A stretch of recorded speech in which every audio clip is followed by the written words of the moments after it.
ಮೊದಲನೇ ಬಾಂಡ್ ಚಿತ್ರ ಡಾಕ್ಟರ್ ನು. ಆ ಚಿತ್ರವನ್ನು ವೀಕ್ಷಿಸ್ತೀವಿ ಎಲ್ಲ ಸೇರ್ಕೊಂಡು, ನಾನು, ವರದಪ್ಪ, ದೊರೆಯವರು ಮತ್ತೆ ರಾಜ್ಕುಮಾರ್. ಅದು ಮುಗಿಸ್ಕೊಂಡು ಹೋಟೆಲಲ್ಲಿ ದೋಸೆ ತಿನ್ನೋಕೆ ಕೂತೀವಿ. ಎಲ್ಲರೂ ದೋಸೆ ತಿಂತಾ ಇರೋವಾಗ ಸುಮ್ಮನೆ ದೊರೆಯವರು ಕೇಳಿದ್ರು, ಈ ಥರ ಒಂದು ಪಿಕ್ಚರ್ ನಾವು ಯಾಕೆ ತೆಗಿಬಾರ್ದು ಅಂತ ಹೇಳ್ಬಿಟ್ಟು ಕೇಳಿದ್ರು. ದೊರೆ ನಕ್ಬಿಟ್ರು ರಾಜ್ಕುಮಾರ್ ಅವರು. ಅವ್ರ ನಗು ದೋಸೆ ಬಾಯಲ್ಲಿ ಇದ್ದಿದ್ದೆಲ್ಲ ಜೋರಾಗಿ ನಕ್ಬಿಟ್ರು, ನೆತ್ತಿಗೆ ಒಂದು ಬಾಕಿ ಅದು. ಆಗ ದೊರೆಯವ್ರು ಕೇಳಿದ್ರು, ಯಾಕೆ ನಗ್ತಾ ಇದ್ದೀರಾ, ಎಷ್ಟು ನಗ್ತಾ ಇದ್ದೀರಾ ನೀವು ಅಂತಲ್ಲ. ಅಲ್ಲ ಸరే, ಹೋಗಿ ಹೋಗಿ ನವಲನ್ನು ನೋಡಿ ಕೆಂಪುತ ಪುಕ್ಕ ತೆರ್ಕೊಂಡು ತರ ಆಗೋಯ್ತು ಅಂದ್ರೆ ನಿಮ್ ಕಥೆ ಅಂತ. ಯಾಕೆ ಏನಾಯ್ತು? ಇಂಗ್ಲಿಷ್ ಪಿಕ್ಚರಲ್ಲಿ ನಾವು ಕನ್ನಡದವರಲ್ಲಿ ನಮ್ಮ ಕೈಲಿ ಇದೆಲ್ಲ ತೆಗಿಯೋಕ್ಕಾಗತ್ತೆ ಅಂದ್ರೆ ನಗ್ನಗ್ತಾನೆ ಕೇಳೋದು. ಅದನ್ನ ಯಾವಾಗ ಇವ್ರ ನಗು ಜಾಸ್ತಿ ಆಯ್ತು, ದೊರೆಯವ್ರಿಗೆ ಅದನ್ನು ಒಂಥರ ಚಾಲೆಂಜಿಂಗ್ ಆಗಿ ಒಂದು ಚಾಲೆಂಜಿಂಗ್ ಆಗಿ ತಗೊಳ್ತಕ್ಕಂಥ ಒಂದು ಅನುಭವ ಅದರಲ್ಲಿ ಉದ್ಭವಿಸ್ತು. ರಾಜ್ಕುಮಾರ್ ಅವರೇ, ನಗು ನಿಲ್ಲಿಸಿ, ನೀವು ಹೂವನ್ನೇ ಈ ಥರ ಪಿಕ್ಚರ್ ನಾನು ತೆಗಿತೀನಿ. ಏನ್ ದೊರೆ ನೀವು ಹೇಳೋದು?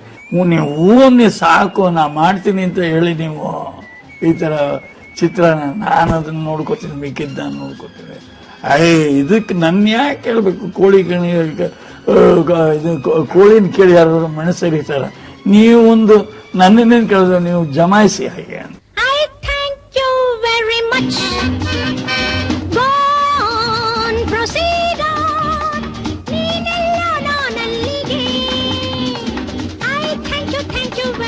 ಅದಕ್ಕೆ ಎಲ್ಲರೂ ಅಂದ್ಕೊಂಡಂತೆ ಅದು ಹುಚ್ಚು ಸಾಹಸ.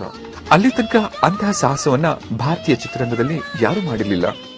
ಈ ನಿನ್ನ ರೂಪ್ನಿಂದ ನಿನ್ನ ಉಡುಗೆ ತೊಡುಗೆಗಳಿಗೆಲ್ಲ ಕಳೆ ಏರಿ ಹೊಳಿತಾ ಇದೆ. ಆಹಾ, ಎಷ್ಟು ಚೆನ್ನಾಗಿದೆ ವಾಚು.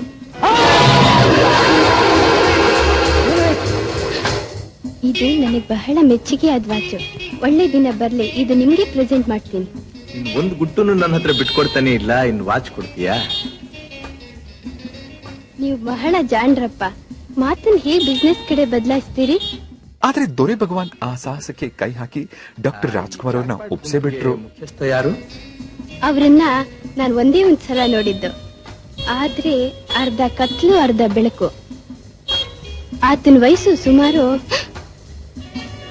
ದೊರೆ ಹೇಳಿದ್ರು, ಭಗವಾನ್ ಇದನ್ನ ಮಾನ್ಯ ಆಫೀಸಲ್ಲಿ ಕೂತ್ಕೊಂಡು ಹೇಳಿದ್ರು, ಭಗವಾನ್ ನಿನ್ನೆ ದಿವಸ ರಾಜ್ಕುಮಾರ್ ಹೇಳಿದ್ದನ್ನ ನಾವು ಸೀರಿಯಸ್ ಆಗಿ ತಗೊಳ್ಳೋಣ, ಇದೇ ತರ ಒಂದು ಪಿಕ್ಚರ್ ಮಾಡೋಣ ಹಾಗೆ. ತಕ್ಷಣ ನಾನು ಓಡೋಗಿ ಈಗಿನ ಬಸಮ್ಸ್ಗೆ ಇಬ್ಬರು ಓಡೋಗಿ ಅಯಾನ್ ಫ್ಲೆಮಿಂಗ್ದು 14 ಪುಸ್ತಕಗಳು ರೆಡಿಯಾಗಿತ್ತು, ಎಲ್ಲ ಜೇಮ್ಸ್ ಬಾಂಡ್. 14 ಪುಸ್ತಕಗಳು ತಗೊಂಡು ಬಂದು ಕೂತ್ಕೊಂಡು ಓದಿ, ಅದಕ್ಕೆ ನಮ್ಮ ಆರ್ಟ್ ಡೈರೆಕ್ಟರ್ನ ಕರೆಸಿದ್ವಿ. ಚೆನ್ನಮ್ಮಂತ ಬಹಳ ಒಳ್ಳೆ ಆರ್ಟ್ ಡೈರೆಕ್ಟರ್. ಅವನಿಗೆ ನೋಡಪ್ಪ ಈ ಥರ ಗ್ಯಾಡ್ಜೆಟ್ಸ್ ಎಲ್ಲ ಮಾಡಬೇಕಲ್ಲ. ಆವಾಗ ನಿಮಗೆ ಗೊತ್ತು ಟೆಕ್ನಾಲಜಿ ಈಗಿನ ಹಾಗೆ ಏನು ಇದಿರ್ತಾ ಇಲ್ಲ, ಯಾವುದು ಟೆಕ್ನಾಲಜಿ ಇಂಪ್ರೂವ್ ಆಗಿತ್ತ ನೋ, ಎಲ್ಲನೂ ಟ್ರಿಕ್ಸ್ ಮಾಡೋಕ್ಕಾಗ ಎಲ್ಲ ನಮ್ಮ ಕೈ ಚಳಕದಿಂದ ನಾವು ಮಾಡಬೇಕಾಗಿತ್ತು. ಬ್ಲ್ಯಾಕ್ ಆ್ಯಂಡ್ ವೈಟ್ ಫೋಟೋಗ್ರಫಿ ಬೇರೆ, ಕಲರ್ ಇಲ್ಲ. ಅಂತಹ ಒಂದು ಕಾಲದಲ್ಲಿ ಅವನು, సార్ మీరు ఏం కావాలో చెప్పండి సార్, నేను చేసిస్తాను, ఎవరికೂ తెలీదు అట్ట చేసిస్తాను నేను ಅಂತಾನು. ಚೆನ್ನಮಂತ ನಮಗೆಲ್ಲ ಅವಾಗ ಅಲ್ಲಿವರೆಗೂ ಅವನೇ ಆತನೇ ನಮಗೆ ಆರ್ಟ್ ಡೈರೆಕ್ಟ್ರು. ಅದು ಸರಿ, ಅವನು ಚೆನ್ನಮ್ಮ ಹೇಳಿದ ಧೈರ್ಯದ ಮೇಲೆ ಆ ಗ್ಯಾಡ್ಜೆಟ್ಸು, ಆ ಇದು ಬರೋದು, ಕಾಡ್ ತಿರುಗೋದು ಎಲ್ಲ ಆಗಿನ ಕಾಲದಲ್ಲಿ ಎಷ್ಟು ಖರ್ಚು ಮಾಡಬೇಕು. ಇಡೀ ಚಿತ್ರಕ್ಕೆ ನಮಗೆ ಖರ್ಚಾಗಿದ್ದನ್ನು ಕೇಳಿದ್ರೆ ಆಶ್ಚರ್ಯಪಟ್ಬಿಡ್ತೇವೆ. 2,75,000 ರೂಪಾಯಿ.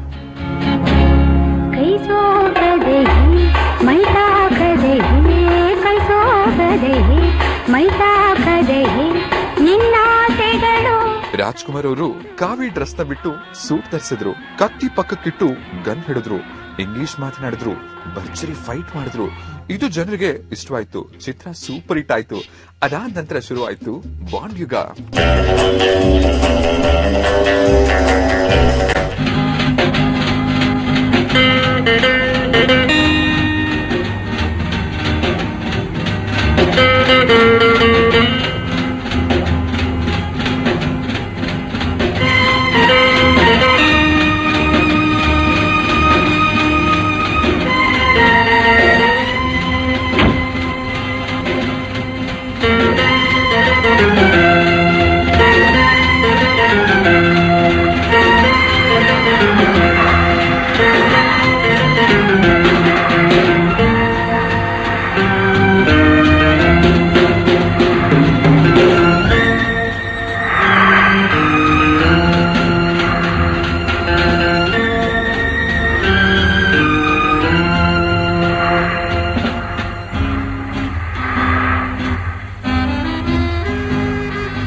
ಪ್ರಕಾಶ್ ಬಂದ್ರಲ್ಲ ಸದ್ಯ. ಅರ್ಜೆಂಟ್ ಆಗಿ ಬರ ಹೇಳಿದ್ರಿ, ಹೇಳಿದ ಹಾಗೆ ಬಂದಿದ್ದೀನಿ. ವಿಷಯ ಏನು ಅಂತ ಕೇಳಬಹುದಲ್ಲ? ಅಪ್ಪಪ್ಪ ಬತ್ತಿದ್ದ ಹಾಗೆ ಬಿಸ್ನೆಸ್ನೇ ಮಾತಾಡ್ತೀರಲ್ಲ. ನಮ್ ವ್ಯಾಪಾರದಲ್ಲಿ ನಿಮ್ಮಂತಹ ಹುಡುಗಿರ ಜೊತೆ ಸ್ವಲ್ಪ ಹೊತ್ತು ನಗನಗ್ತಾ ಮಾತನಾಡೋದಕ್ಕೂ ಅವಕಾಶ ಇರಲ್ಲ. ಯಾವಾಗ ನೋಡಿದ್ರು ಅರ್ಜೆಂಟ್. ಗೋವಾಗೆ 3 ಲಕ್ಷ ಖರ್ಚಾಯ್ತು, 4 ಲಕ್ಷ ಜಾಕ್ ಪಾಟಿಗೆ ಖರ್ಚಾಯ್ತು. ಕೊಂಚ ಜಾಸ್ತಿ ಖರ್ಚು ಮಾಡ್ಕೊಂಡು ಹೋಗೋದು, ದುಡ್ಡು ಬರ್ತಾ ಇದ್ದಂಗೆಲ್ಲ ಒಂದು ಕೊಂಚ ಜಾಸ್ತಿ ಖರ್ಚು ಮಾಡ್ಕೊಂಡು ಹೋಗ್ತಾ ಇದ್ವಿ ನಾವು. Yes Prakash baby speaking. Oh baby, ಏನ್ ಸಮಾಚಾರ? Professor Shekhar doctor Dayaram nursing home ನಲ್ಲಿ ಅಡ್ಮಿಟ್ ಆಗಿದ್ದಾರೆ. ಏನ್ ಖಾಯಿಲೆ? ಹೇಗಿದ್ದಾರೆ? ನೀನೇ ಹೋಗಿ ನೋಡ್ಲಿಲ್ಲೇನು? ಅವ್ರು ನೋಡೋದಕ್ಕೆ ಯಾರನ್ನೂ ಒಳಗಡೆ ಬಿಡಲ್ವಂತೆ. ಹಾಗೂ ಟ್ರೈ ಮಾಡಿದೆ. ಅವ್ರ ಯಾವನೋ ಒಬ್ಬ ಡೋಮ್ಗ ನನ್ನ ಒದ್ದೋಡಿಸ್ತಾನೆ.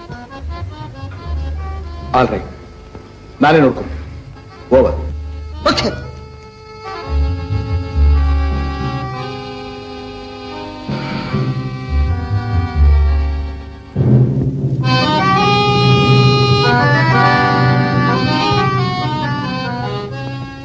ಡಾಕ್ಟರ್ ನೋಡ್ಬೇಕಾಗಿತ್ತು. ಆಗಲ್ಲ. ನಾನು ನೋಡ್ಲೇಬೇಕು. ರೈಟ್.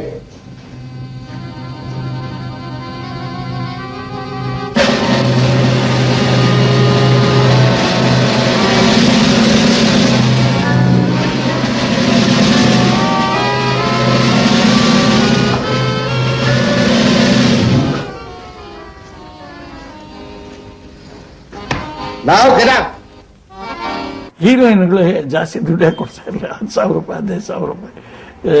ಲಕ್ಷ್ಮಿಗೆ 15,000 ರೂಪಾಯಿ ಗೋವಾದಲ್ಲಿ, ಇವಳಿಗೆ ರೇಖಾಗೆ 25,000 ರೂಪಾಯಿ ಜಾಕ್ ಪಾಟ್ನಲ್ಲಿ.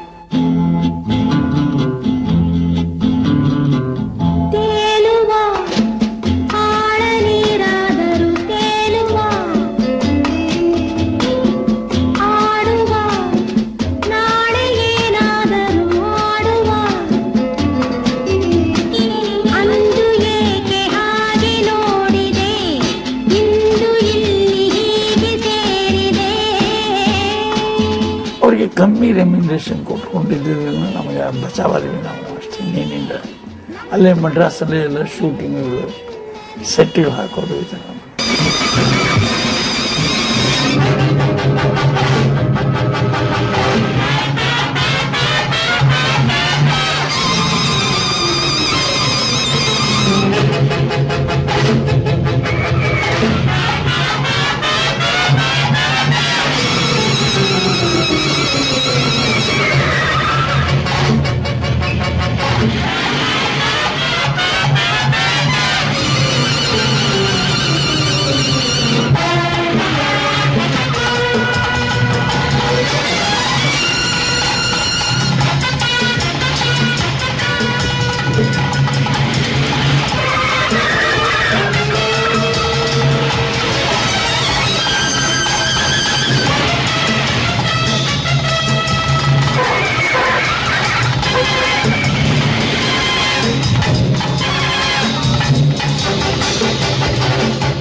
ಸಾವಿರದ 1982ರ ಸಮಯ ಅದು.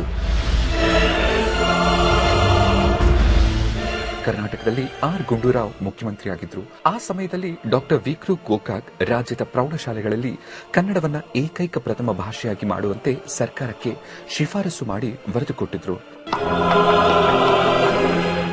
ಆದರೆ ಆ ವರದಿಯನ್ನ ಜಾರಿಗೆ ತರಲು ಸರ್ಕಾರ ನಿರಾಕರಿಸಿತು. ಆ ಕಾರಣಕ್ಕೆ ಸಾಹಿತಿಗಳು, ಪತ್ರಕರ್ತರು, ಕನ್ನಡಾಭಿಮಾನಿಗಳು ಸಂಘಟಿತರಾಗಿ ಗೋಕಾಕ್ ಚಳುವಳಿ ಆರಂಭಿಸಿದರು. ಚಳುವಳಿಗೆ ಸರ್ಕಾರ ಮಣಿಯುವುದಿಲ್ಲ ಎಂದರಿತ ಸಂಘಟಕರು ಚಳುವಳಿ ಉಗ್ರ ಸ್ವರೂಪ ಪಡೆದುಕೊಳ್ಳಬೇಕೆಂದರೆ ಇಡೀ ರಾಜ್ಯದಲ್ಲಿ ಭಾವನಾತ್ಮಕ ಬೆಂಬಲ ಇರುವ ರಾಜ್ಕುಮಾರ್ ಅವರನ್ನ ಚಳುವಳಿಗೆ ಕರೆತರಬೇಕೆಂದು ಯೋಜಿಸಿದರು.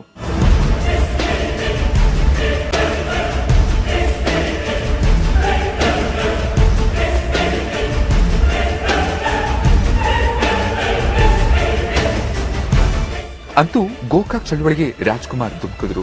ಯೋಚಿಸಿದ ಹಾಗೆ ಚಳುವಳಿ ತೀವ್ರ ಸ್ವರೂಪವನ್ನು ಪಡೆದುಕೊಂಡಿತು. ರಾಜ್ಕುಮಾರ್ ಹೋದೆಡೆಯೆಲ್ಲ ಲಕ್ಷ ಲಕ್ಷ ಜನ ಸೇರಿತೊಡಗಿದ್ರು. ಲಕ್ಷಾಂತರ ಜನಗಳ ನಡುವೆ ನಿಂತಿರುವ ರಾಜಕುಮಾರ್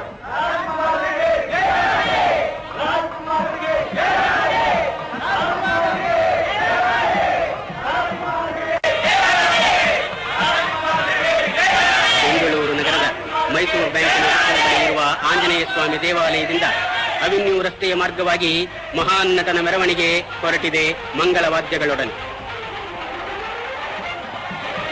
ಹಿಂದೆಂದೂ ಕಾಣದಷ್ಟು ಅಪಾರ ಜನಸಂದಣಿ.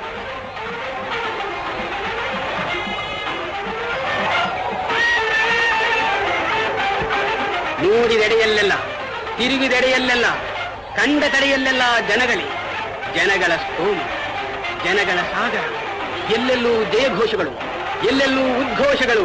ರಾಜಕುಮಾರರಿಗೆ ಜಯವಾಗಲಿ ಎನ್ನುವ ಈ ಜಯಘೋಷ, ಈ ಆನಂದದ ಕೂಗು ನಭೋಮಂಡಲವನ್ನೇ ಭೇದಿಸುವಂತೆ ಮೊರೆಯುತ್ತಿತ್ತು. ಆ ಜನಶಕ್ತಿಯನ್ನು ನೋಡಿ ರಾಜ್ಯ ಸರ್ಕಾರ ಹೆದರಿತ್ತು.